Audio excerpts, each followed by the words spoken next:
À côté du Kotel, il y a là-bas un centre où ils ont pu faire certaines mesures exactes, certains plus petits, mais les différents ustensiles du Beth Amikdash, ainsi que l'encens, les différentes épices qu'ils ont trouvées exactement chaque épice. Ils n'ont pas fait l'encens parce que c'est interdit, mais ils ont quand même pu retrouver exactement les épices qui étaient nécessaires pour faire l'encens au Beth Amikdash. Mais là-bas, il y a aussi la menorah, dessin de la menorah. Et c'est décevant qu'ils le font pas tel que c'est décrit clairement dans le Chumash, Rashi et Rambam. Mais avant de vous en parler, disons ensemble le Tehillim pour remercier Akadosh Baruch Hu, même qu'on est déçu, qu'on est toujours en exil, mais on le remercie. Pourquoi? Puisqu'on sait qu'on va sortir immédiatement.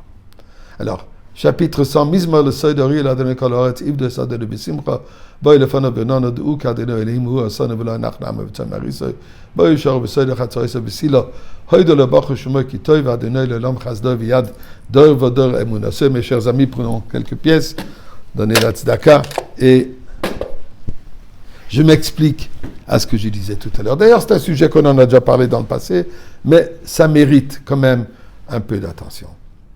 La menorah, le candélabre du Beth Amikdash, qui représente en réalité Am Israël.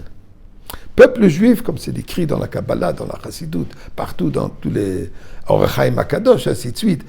La menorah représente l'unicité du Am Israël. Et d'ailleurs, pour cela, Torah dit, Dieu dit à Moshe Rabbeinu, tu vas prendre un bloc d'or et de cela tu vas former un menorah. Ça ne peut pas être des morceaux, des branches qui sont fondées ensemble, qui sont attachées. Il faut carrément que ça vienne d'un bloc. Et de cela, tu vas sculpter, de faire de cela la menorah, qui nous représente qu'Am Israël est une unité. Nous sommes tous de l'or d'abord. Et en plus de cela, nous sommes tous unifiés, une entité.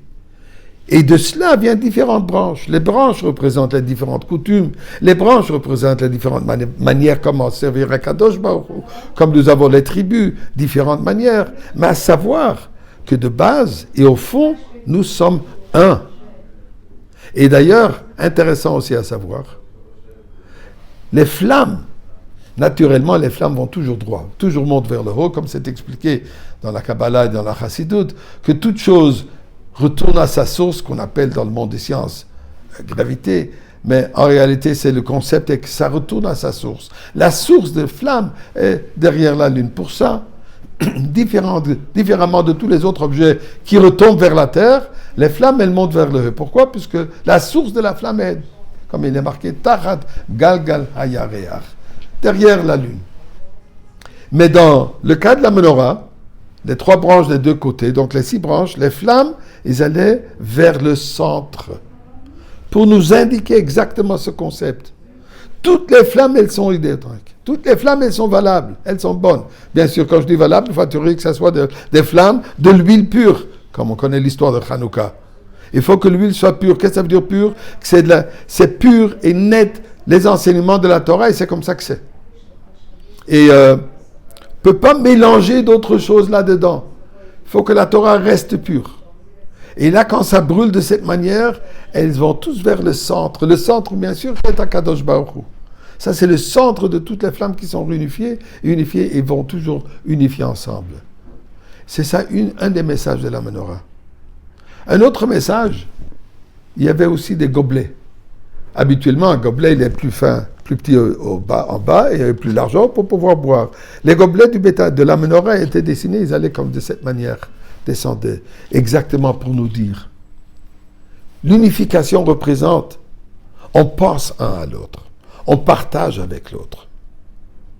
Ce n'est pas pour qu'on reçoive, mais plutôt pour qu'on donne. C'est le message de la menorah.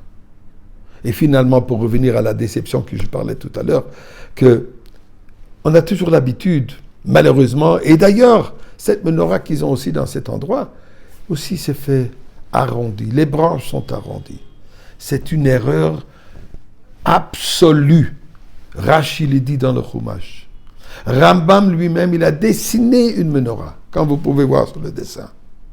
Il a dessiné une menorah et montre que c'est angulaire.